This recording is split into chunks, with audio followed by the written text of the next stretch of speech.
هروح لفاصل، بعد الفاصل الكابتن ايمن يونس هيكون معانا هيرد علينا هل الكلام اللي قاله في النهار هو الكلام النهائي، هل التصريح اللي منسوب له في موقع في الجول قال ولا لا، بس كل ده بعد الفاصل.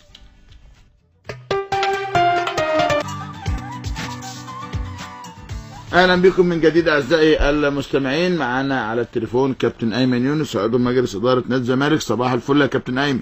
صباح الخير يا كابتن. عامل ايه؟ انت خدتني من التمرين بس عدلك. معلش، بقول لك دلوقتي تصريح ليك على موقع في الجول بتقول ان انت بعد الحسابات تاكدت ان النادي الاهلي نادي القرن، لكن تصريح ليك مع زميلنا كريم شحاته بتقول ان انت ابدا ما قلتش هذا الكلام، وان انتوا هتسعوا لاثبات ان الزمالك نادي القرن. ايهما التصريح الاصح؟ لا هو في الموقع اللي نزل الخبر هو يعني لما كتبه حتى عمل تعديل عليه، ان هو ما فهمش ان احنا قلنا في الاخر. اولا حلو قوي ان احنا نرجع 14 سنه، صغرتك اهو طبعا رجعنا 14 سنه، نبتدي نفكر من 14 سنه تاني. طبعا الموضوع اثار اهتمامنا لما تم احتساب البطوله الافرو اسيويه، وده هو اللي ادى بعد ان عدد البطولات. يعني احنا بنتكلم بمنطق برضه يا كابتن. المنطق بيقول انت ما بتختارش. اللائحه اللي اتعملت من 14 سنه كانت لائحه بتتعامل بفكر غريب جدا. يعني انا عايز اوصل معاك لمعنى ان البطل هو بطل. يعني مش معقوله الانديه بتاخد درجات بطولتها. يعني يقول لك الاي سي ميلان 18 بطوله، الاهلي 19 بطوله، لكن ما بيتقالش ان هو كمان الاي سي ميلان وصل لدور الثمانيه او دور الاربعه او كده. فبموجب احتساب طبعا البطوله الافرو اسيويه اصبح الزمالك عدد بطولاته اكتر. فانت زي الفرقتين اللي بيتعادلوا في عدد النقاط، مثلا كل واحد 50 نقطه، بيشوفوا مين اللي جاب اهداف اكتر، مين اللي دخل عليه اهداف اكتر عشان يعملوا بطل. لكن اذا كان في الوقت ده عدد بطولات كان نادي الزمالك ازيد من نادي الاهلي، فعمليه احتساب النقاط كانت حاجه كوميديه. وانا ما اعرفش الناس من 14 سنه ما عرفوش يتكلموا دي او يتناقشوا او يتفاهموا، لان اللائحه في هذا الوقت كانت غريبه جدا. عامه احنا برضو مش في حاله صراع ولا خلاف ولا خناق ولا الكلام الفاضي اللي الناس بتحاول تعلى بالرزق. احنا من حقنا كنادي زمالك ان احنا نستفسر عن حقيقه الكلام ده كله، ومن حقنا ان احنا نطلب حقيقه الموضوع وتعديل الاوضاع، وده حق طبيعي جدا بس بمنتهى الهدوء والاحترام لجميع الاطراف. لكن ده حقنا، مش في خناقه ولا. طب يعني اذا انت الكلام اللي في الجول ما طلعش على لسانك؟ هم الناس عدلوه ساعتها يا كابتن. هم قال لك اللائحه مقبوله ومبروك، بس هي اللائحه كوميديه جدا. يعني ايمن بيقول اللائحه كوميديه في الاخر، فالناس ما خدتش بقيه الكلام وبقيه المعنى وخدت الجزء الاولاني بس. لكن كلامي معاك واضح اهو، وكلامي ستريت وكل حاجه باينه. طيب ماذا عن مفاوضاتك مع احمد سمير فرج للانضمام لنادي الزمالك، وهل الجهاز الفني طلبه ولا لا؟ الجهاز الفني اكد عليه، واعتقد ان احنا بس بعد الماتش اللي جاي هيبقى في بينا قاعده عشان نشوف التفاصيل الماليه للاعب وبس.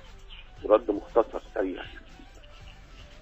طيب هو اللاعب نفسه بيقول ان كل ده جميل، بس بسمع عنه في الجرايد بس والبرامج، لكنه محدش كلمني رسمي، محدش قعد معايا لحد دلوقتي، وهو قريب من الاسماعيلي.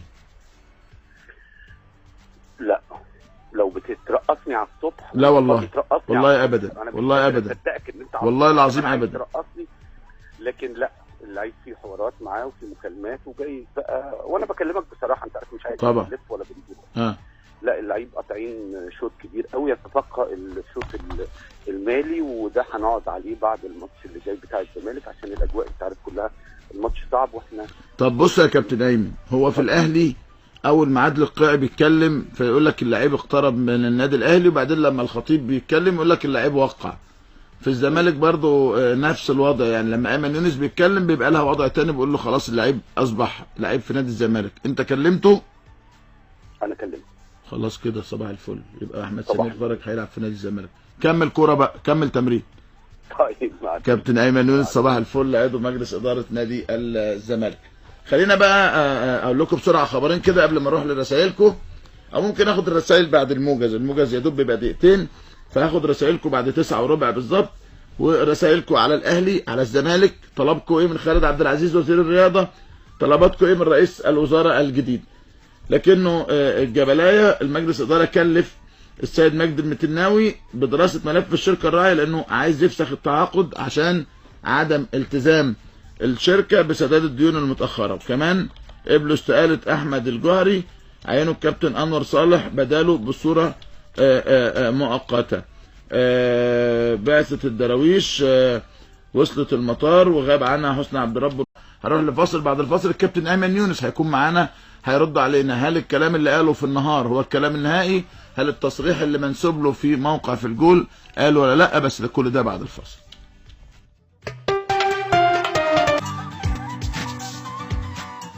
اهلا بكم من جديد اعزائي المستمعين. معانا على التليفون كابتن ايمن يونس عضو مجلس اداره نادي الزمالك. صباح الفل يا كابتن ايمن. صباح الخير يا كابتن. عامل ايه؟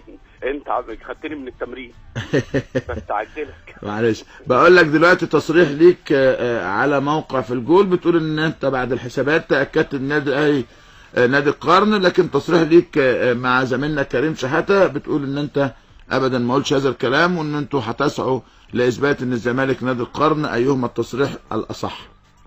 لا هو في الموقع اللي نادي الكلام اللي في الجول ما طلعش على لسانك.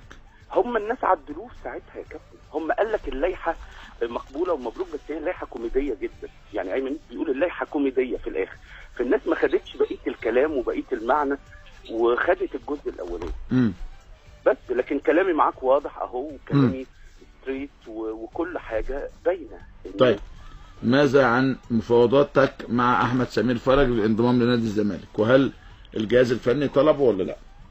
الجهاز الفني اكد عليه، واعتقد ان احنا بس بعد الماتش اللي جاي هيبقى في بينا قاعده عشان نشوف التفاصيل الماليه للاعب وبس.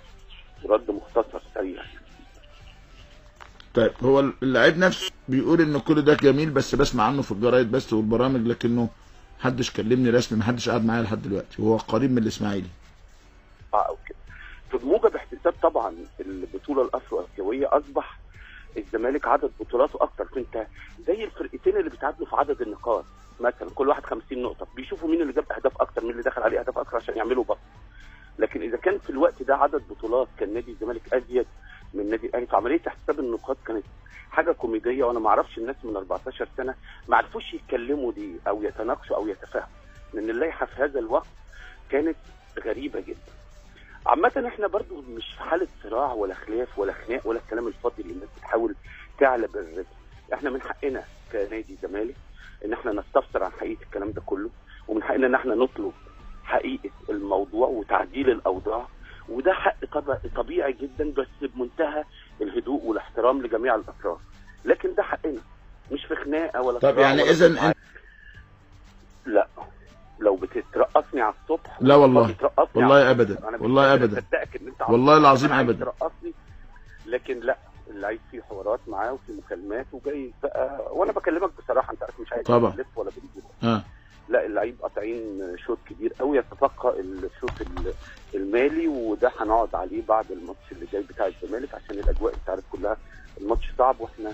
طب بص يا كابتن ايمن، هو في الاهلي اول ما عادل القيعي بيتكلم فيقول لك اللعيب اقترب من النادي الاهلي، وبعدين لما الخطيب بيتكلم يقول لك اللعيب وقع. في الزمالك برضو نفس الوضع، يعني لما ايمن يونس بيتكلم بيبقى لها وضع تاني، بيقول له خلاص اللعيب اصبح لعيب في نادي الزمالك. انت كلمته؟ انا كلمته. خلاص كده صباح الفل، يبقى احمد سمير فرج هيلعب في نادي الزمالك. كمل كوره بقى، كمل تمرين. طيب مع الخبر، هو يعني لما كتبوا حتى عمل تعديل عليه، ان هو ما فهمش ان احنا قلنا في الاخر.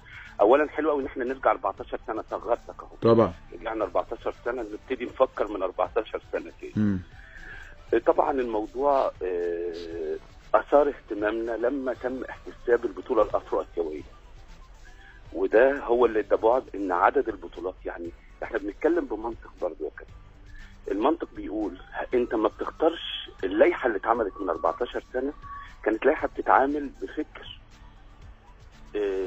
غريب جدا. يعني انا عايز اوصل معاك لمعنى ان البطل هو بطل. يعني مش معقوله الانديه بتاخد درجات بطولتها. يعني يقول لك الاي سي ميلان 18 بطوله، الاهلي 19 بطوله، لكن ما بيتقالش ان هو كمان الاي سي ميلان وصل لدور الثمانيه او دور الاربعه.